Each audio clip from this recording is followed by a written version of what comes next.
What's up, YouTube? This is Mike, the Detroit Borg, with a look at the new third generation Apple TV, which is essentially a update from the second generation Apple TV. That's to say basically that this is a spec upgrade. It doesn't look different, but it does have some new internal specs. So we go from an A4 to an A5 processor, so that allows the Apple TV now to support 1080p to an HD TV instead of just 720p. So let's go ahead and take a look to see what we get.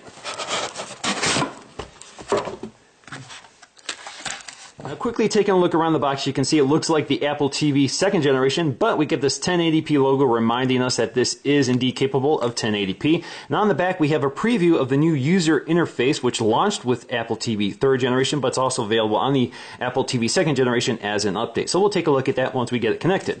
So let's go ahead and cut into this plastic and take a look.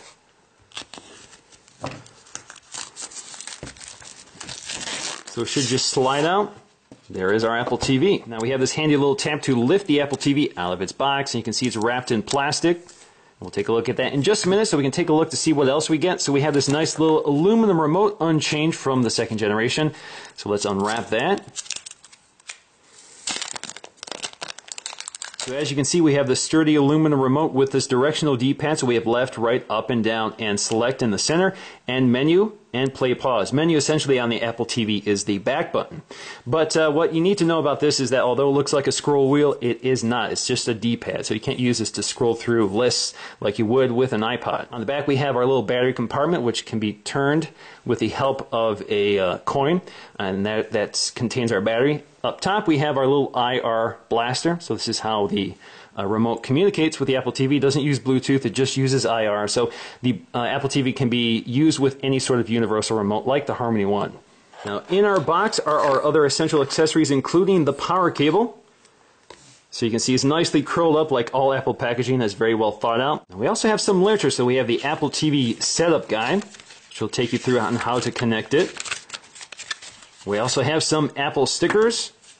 And we have the Apple TV, looks like license agreement, warranty information, that sort of thing. Now while Apple does not include an HDMI cable, they do sell a version that matches the Apple TV. It's completely aesthetic. You can use any HDMI cable you want, cheaper or more expensive. This runs about $20. Now taking a look around the Apple TV, we still have this sort of unibody plastic design with this etched surface on top, excluding the Apple logo and TV.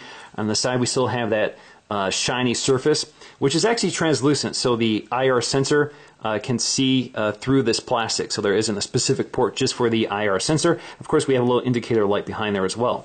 On the bottom, we have our little round pedestal, which is slightly raised if you look at it from the side. Of course, on the back, we have our ports. So we have our power connector, our HDMI connector, an optical audio output, as well as an Ethernet connector. Now, you don't need to use Ethernet to connect to the Apple TV. You can use wireless. This is capable of wireless. And we also have our mini USB connector. This allows us to flash the firmware if we need to service the Apple TV for whatever reason. This is something that the end user isn't likely to use. Now, comparing the second generation to the third generation, there really is no way to tell the difference, except for the second generation here is obviously used and more scratched up. So you can see that the pedestal is unchanged.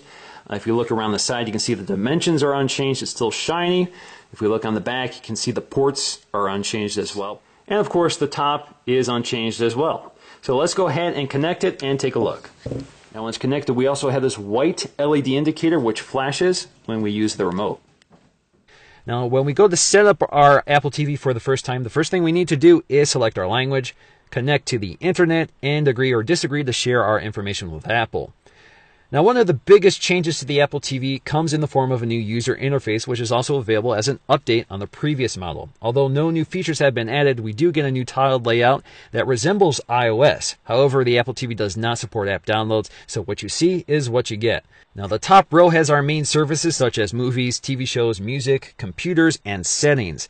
However, the first thing I want to do here is jump to my settings to log into my iTunes account so I can start purchasing and loading my content from the iTunes Store.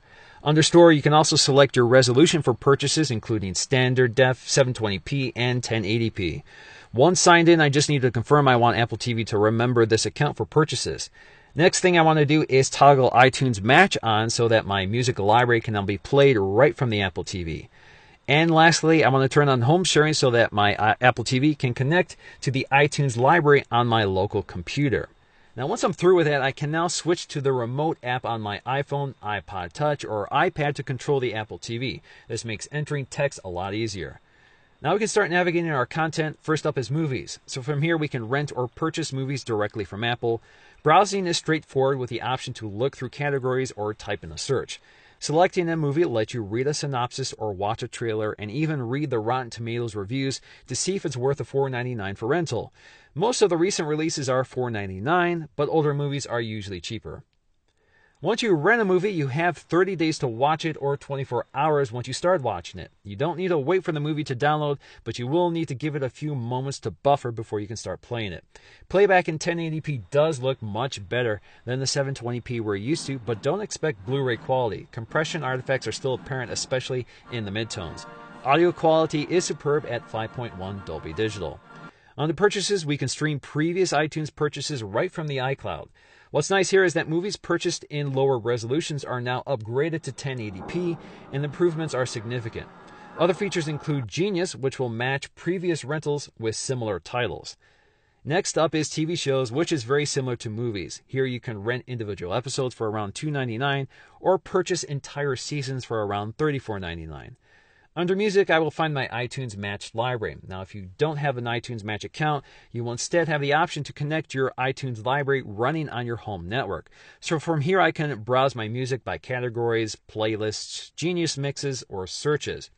Under Computer, thanks to home sharing, I can access the content on my home computer using iTunes. This includes my music library, movies, TV shows, podcasts, iTunes U, and photos. And again, you will need your iTunes computer running on a shared network to access this content via home sharing. Now with photos, I can browse my categories, select events, open individual photos, and playback slideshows, all streamed instantly from the computer without having the need to load it on the Apple TV. Alternatively, you can access your photos from your PhotoStream library stored on your iCloud account, although it may take some time to load your library before you can start browsing. Also available is the soon-to-be-defunct Mobile Me Gallery, as well as Flickr. Third-party content includes Netflix. Here you can log into your existing account or sign up for a new one using iTunes to pay for it. The Netflix interface includes all the familiar categories such as recently watched genres, TV shows, new releases, and the instant queue. Selecting a movie brings up unique Netflix features such as rating it or adding it to your queue. And because the Apple TV now supports 1080p, so does Netflix, so you can now see improved video quality for some HD movies. Also available to sports fans are the MLB, NHL, and NBA channels. Paid subscribers to these services can watch live games or watch previously recorded games on demand. Free content is also available through YouTube, Vimeo, Wall Street Journal Live, podcasts, and internet radio. YouTube also allows you to log into your YouTube account so you can watch videos you've uploaded, browse your subscriptions, or simply search and browse featured content. Playback has also noticeably improved with the new 1080p functionality. Vimeo is a service similar to YouTube with a focus more on featured original content and higher HD quality.